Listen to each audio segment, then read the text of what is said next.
Dugaan ijazah palsu Jokowi jadi perhatian kami berikutnya.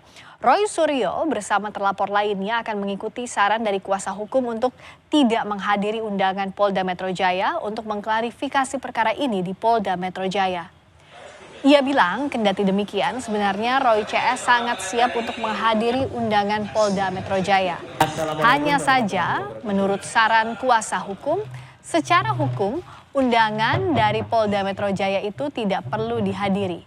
Karena itu Roy CS menolak jika dikatakan pihaknya mangkir dari pemanggilan polisi untuk mengklarifikasi tudingannya soal ijazah palsu Jokowi. Assalamualaikum warahmatullahi wabarakatuh. Saya secara pribadi dan insya Allah bersama-sama dengan Pak Rizal Fadilah, Bu Kurnia Triroyani, Dr. Rismon Hasiolan Sianipar, kemudian juga Dr. Tifa dan Pak Prof. Egy Sujana. Artinya orang-orang yang diundang besok saat klarifikasi pada hari Rabu di Polda Metro Jaya. Kami sebenarnya siap 11.000 triliun %. Ya, kami siap.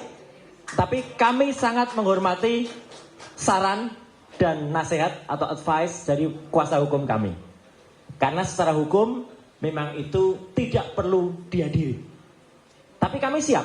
Penegasan kami siap ini untuk menjelaskan bahwa kami menolak kalau besok ada narasi miring yang mengatakan kami ini mangkir